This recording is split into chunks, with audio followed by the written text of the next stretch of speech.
কৈছে তাই থাকিব নোৱাৰি মোৰ ঘৰত এদিন মোক তাই থাকিবলৈ শান্তি নিদিয়ে মোক মাৰপিট কৰি মোক শাহু নন্দই মোক সোণাও গহনা পাতি বিয়াত দিয়ে চব লৈ আৰু মোৰ বয় বস্তু তাতে আছে এতিয়া ক'ত খুন্দা মাৰে ফলাখৰিয়ে স্বামী পৰিয়ালে মোক অত্যাচাৰ চলাই আছিল বহু অত্যাচাৰ মই সহ্য কৰি আছিলোঁ ছোৱালীজনী মোক ক'লে ছাৰ মই জীয়াই আছোঁ মোৰ লগত মানে বহুত অত্যাচাৰ চলি আছে 2018 চনত সামাজিক ৰীতি নীতি আৰু আদালতৰ যোগেদিয়ে চুতীয়াখাৰী নিবাসী অৰূপজ্যোতি চাইঙা ফুকনৰ লগত বিবাহ হৈছিল বিয়াৰ 4 মাহৰ পিছৰ পৰাই স্বামী পৰিয়ালে মোক অত্যাচাৰ চলাই আছিল বহু অত্যাচাৰ মই সহ্য কৰি আছিলোঁ ছোৱালীজনী গৰ্ভত থাকোঁতে মোক বহুত হেঁচা দিছিল সন্তানটো অঁতাই দিবৰ বাবে তাৰপিছত মোক শাহুৱে বিভিন্ন ধৰণৰ অত্যাচাৰ চলাই ৰুমৰ ভিতৰলৈকে মাৰিবলৈ যায় খাবলৈও নিদিয়ে ছোৱালীকো খাব নিদিয়ে তেওঁ যি দিয়ে মই তাকে খাবলৈ লাগে জাত পাতত ধৰি গালি পায় দাস মানুহ ছোৱালী বুলি ভাত পানী বনাব নিদিয়ে আৰু স্বামী শাহু নন্দে মোক যৌতুকৰ বাবে বহুত অত্যাচাৰ চলায় তাৰপিছত উত্তৰ লখিমপুৰ সদৰ থানাত মই এজাহাৰ দিছিলোঁ তেওঁ দ্বিতীয় বিবাহৰ লগত লিপ্ত হৈ আছে মোৰ স্বামী শহু ননন চুতীয়াকাৰী লখিমপুৰ চুতীয়াকাৰীত ঘৰ তেখেতৰ তেওঁ 13 বেটেলিয়নৰ কৰ্মৰত কনিষ্টেবল হয় তেওঁ মোক কোৱাৰ্টাৰত অসম আৰক্ষী আবাসগৃহত এৰি থৈ আহে মোৰ আৰু ছোৱালী মোক তাৰপিছত তেওঁ মোৰ স্বামী শাহু শহু ননদে অবৈধভাৱে দ্বিতীয় বিবাহ কৰাই দিছে ঢকুৱাখানা দীঘলা গাঁও অজিত গোহাঁই জীয়ৰীক দ্বিতীয় বিবাহ কৰি মোৰ স্বামী আৰু স্বামী পৰিয়ালে স্বামী ঘৰখনতে মোক ৰাখি থৈছে মানুহগৰাকীক আৰু মানুহগৰাকীক মোৰ স্বামীয়ে গৰ্ভৱতী কৰি ৰাখিছে আৰু সেই মানুহগৰাকীক আনিবৰ বাবে মোক স্বামীয়ে সেই ঘৰখনৰ পৰা উলিয়াই লৈ আনিছে আৰু মোক স্বামীয়ে আৰু শাহু নন্দই মোক বিভিন্ন ধৰণৰ মাৰপিট কৰি ৰুমৰ ভিতৰৰ পৰা উলিয়াই আনি মোক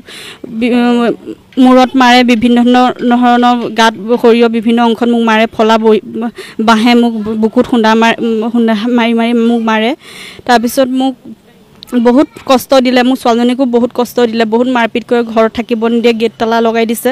মই থকা অৱস্থাত দ্বিতীয় বিবাহ কৰিছে তেওঁলোকে সেই ঘৰখনতে ৰাখি ওচৰৰ মানুহে জানিব পাৰিছোঁ আৰু জনাইছে আৰু ঢকুৱাখানাৰ পৰা মোক জনাইছে ফোন ছোৱালীজনীৰ দেউতাকে মোক জনাইছে ফোন ৰেকৰ্ডিং আছে মোৰ লগত সকলো 14 নৱেম্বৰ দিনাখন পলুৱাই লৈ আনিছে মোক শাহু শহু ননন গৈ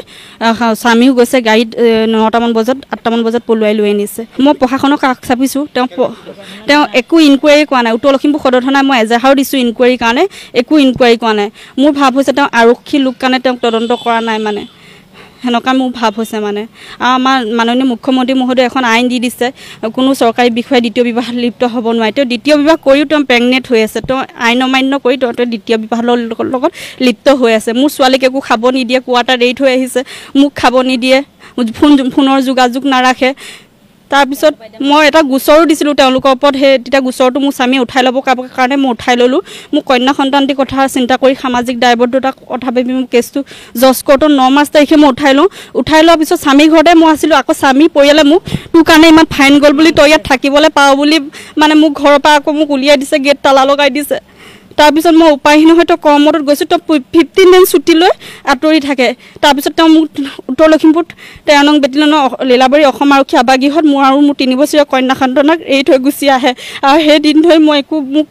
খাবও নিদিয়ে মোৰ ছোৱালীকো খাব নিদিয়ে তাৰপৰা উপায়হীন হৈ মই এতিয়া মাতৃ ঘৰত আশ্ৰয় লৈ আছোঁ মোৰ মাতৃয়ে কিমান দিন মোক খুৱাই থাকিব তেওঁ মোৰ লগত একো ফোনৰ যোগাযোগ নাৰাখে সেই মানুহগৰাকীৰ লগত থাকে সেই মানুহগৰাকী জানি বুজি মোৰ হাজবেণ্ডৰ ওচৰলৈ আহিছে মই ইমানে কৈছোঁ তাইক আগত তুমি আঁতৰি দিয়া মোৰ সংসাৰ আছে তাই জানি বুজি মোৰ সংসাৰত সোমাই আজি তাইক গৰ্ভৱতী কৰি মোৰ স্বামী পৰিয়ালে আৰু স্বামীয়ে মিলি সেই চুতীয়াকাৰী ঘৰখনত এতিয়াও গ'লে আপোনালোকে পাব পুলিচ প্ৰশাসন এতিয়াও গ'লে পাব পুলিচ প্ৰশাসনে একো ইনকুৱাৰী নকৰে মোক গৈ মই ঢকুৱাখানা থানা গৈছোঁ মোৰ ঢকুৱাখানা থানাত মই বিচাৰি মোৰ ঢকুৱাখানা আৰক্ষীয়ে সহায় কৰিছে কিন্তু লখিমপুৰ আৰক্ষীয়ে নিহিলে মোৰ এতিয়াও মোৰ ওচৰত এজাহাৰ আছে মই 23 তাৰিখে দি থৈ আহিছোঁ একো ইনকুৱাৰী কৰা নাই সেইখন ঘৰতে তেওঁ সংসাৰ গঢ়ি আছে মোক কোৱাৰ্টাৰ আৰু মোৰ ছোৱালীক এৰি থৈ আৰু সেই মানুহগৰাকীক আনিবৰ বাবে মোক সেই ঘৰখনৰ পৰা মোক আৰু মোৰ ছোৱালীক উলিয়াই লৈ আনিছে ছোৱালী পঢ়াম বুলি কৈ প্লেনিং কৰি আৰু তেওঁ গাঁওবুঢ়াৰ ওচৰত লিখিতও দিয়ে আজিৰ পৰা কাজিয়া পেচাল নকৰোঁ বুলি তেওঁ মোক ভাড়া ঘৰলৈ সেই প্লেনিং কৰি লৈ আনিছিলে 9 কাৰী ভাড়া ঘৰটো তেওঁ মোক এৰি থৈ গুচি যায় তাৰপৰা মই কান্দা কাটা কৰি গৈছোঁ মোক শাহু আৰু ননৰে মোক গেট তালা মাৰি আপোনালোকে দেখিব ভিডিঅ' মোক মাৰপিট কৰি গেট তালা মাৰি দিছে আৰু মানুহজনী অহা হেৰিয়ত সংক্ৰান্তটো মই গৈছিলোঁ মোক ছোৱালীকো খেদিছে মোকো খেদি মাৰপিট কৰি গেট তালা লাগি দিছে ৰাইজে ক'ব নাই একো ফোনত মোক অশ্লীল শব্দৰে গালি গালাজ কয় মোক চিনি নাপাওঁ বুলি কয় মই সেইখিনি আজি হ'ল 4 মাহমানৰ আগত কয় ফোন নকৰে ফোন ব্লক কৰি ৰাখে ফোনৰ লগত একো যোগাযোগ নাৰাখে মোক চিনি নাপাওঁ বুলি কয় আৰু মোৰ ছোৱালীকো চিনি নাপাওঁ বুলি কয় মোৰ লগত একো যোগাযোগ নাৰাখে আৰু মই 23 চনৰ মাৰ্চ মাহলৈকে মই স্বামী ঘৰতে আছোঁ 18 চনত বিয়া হৈ গৈছোঁ সামাজিক ৰীতি নীতি কোৰ্ট মেৰেজৰ দ্বাৰা মই বিয়া হৈছোঁ মই সেইখন ঘৰতে আছোঁ বোৱাৰী হিচাপে মোৰ ছোৱালী সেইখন ঘৰতে জন্ম হৈছে এতিয়া তেওঁলোকে মোক প্লেনিং কৰি মানে তেওঁ আৰক্ষী লোক দেউতাক আৰক্ষী ননন এঘৰত গৈছে তাই থাকিব নোৱাৰি মোৰ ঘৰত এদিন মোক তাই থাকিবলৈ শান্তি নিদিয়ে মোক মাৰপিট কৰি মোক শাহু নন্দই মোক সোণাও গহনা পাতি বিয়াত দিয়ে চব লৈ লৈ আৰু মোৰ বয় বস্তু তাতে আছে এতিয়া মোক সোমাবলৈ নিদিয়ে তাত মই আমাৰ মাননীয় মুখ্যমন্ত্ৰী মহোদয়ক মই এটাই অনুৰোধ কৰিছোঁ উচিত তদন্ত আৰু ডিজিপি মহোদয়ক মই এটাই তদন্ত হেৰি কৰি অনুৰোধ কৰিছোঁ উচিত তদন্ত বিচাৰ কৰি মোৰ আৰু মোৰ 3 বছৰীয়া কন্যা সন্তানক অতি সোনকালে ন্যায় দিব লাগে মই বহুত ঘূৰিছোঁ থানাই নোখোৱা নিব লাগে ৰ'দত এটা বাচ্চা লৈ ভোকাটোৰে মই দৌৰি ফুৰিবলগীয়া হৈছে মানে সকলো হৈ গৈছে মোৰ আজি মাতৃ মোৰ দেউতা নাইকিয়া মোক কোনে খুৱাব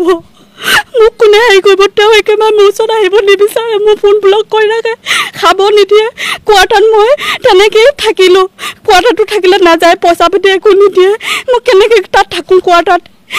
কোৱাৰ্টাৰটো উলিয়াই দিম কয় কোৱাৰ্টাৰ পৰা উলিয়াই দিম কয় বয় বস্তু অশ্লীল খালে গালি গালাজ পাই কোৱাৰ্টাৰ খালী কয় মোক তেনেকৈ ভাবোঁ কিনি থাকে আৰু মোক বিভিন্ন ধৰণৰ মই ফোনৰ পৰা ফোন কৰি মোক ব্লেকমেইল কৰে আপোনাৰ ক্ৰেডিট কাৰ্ড আহিছে বাইদেউ ওলাই আহক বুলি কয় মোৰ সেইটো হাজবেণ্ডৰ ভইচে হয় আৰু মোক শাহু নন্দনে মোৰ স্বামীয়ে বহুত মাৰে ৰুমৰ ভিতৰৰ পৰা উলিয়াই নি বুকুত খুন্দা মাৰে ফলাখৰিয়ে পিছফালে নি মাৰে বাঁহৰ তলত মানুহে ক'ব ৰাইজে ক'ব চুতীয়াকাৰী ৰাইজে আৰু ভাত তেওঁ যি বনাই মোৰ 10 মানুহৰ ছোৱালী বুলি জাত পাতত ধৰিটো গালি পাৰে আৰু ভাত পাকঘৰ মোক সোমাব নিদিয়ে ভাত বনাব নিদিয়ে মোক হয় মই বিবাহ পক্ষত আবদ্ধ হৈ গৈছিলোঁ মই কোৰ্ট মেৰেজৰ দ্বাৰা মই বিয়া হৈ গৈছিলোঁ কৈছে নাই কৰা মিছা কথা সেনেকৈ কয় প্ৰশাসনে তেখেতে নাই কৰা বুলি মিছাকৈ মানে কৈ ঘৰত লুকুৱাই থয় পৰিয়ালৰ ছোৱালী বুলি কয় মোমায়েকৰ জীয়েক বুলি কৈ লুকুৱাই ৰাখি তথ্য আছে এনেকৈ তেওঁ ভাড়াঘৰ লৈ দিয়া তথ্য আছে আৰু তেওঁ প্ৰেগনেঞ্চি কৰা ইলিগেল ৰিলেশ্যনশ্বিপৰ তথ্য আছে মোৰ লগত সকলো ফটো আছে ঢকুৱাখানা আৰক্ষীয়ে মোক সহায় কৰিছে ধৰিছেগৈ ভাড়াঘৰত গৈ দুয়ো সহবাস কৰি আছিলে 4 মাহমান তাৰপৰা এতিয়া ঢকুৱাখানা ভাড়াঘৰটো খালী কৰি দিয়াৰ পিছত তেওঁ মোক স্বামী গৃহলৈ মোৰ স্বামী আৰু স্বামী সহ পৰিয়ালে লৈ আনি এতিয়া স্বামী ঘৰতে পুলিচ প্ৰশাসন গ'লে পাব কিন্তু পুলিচ প্ৰশাসনে যোৱা নাই কি কাৰণে মই যোৱা নাই মই আৰক্ষী লোক কাৰণে তদন্ত কৰা নাই নেকি মোৰ এনেকুৱা ভাৱ হৈছে মানে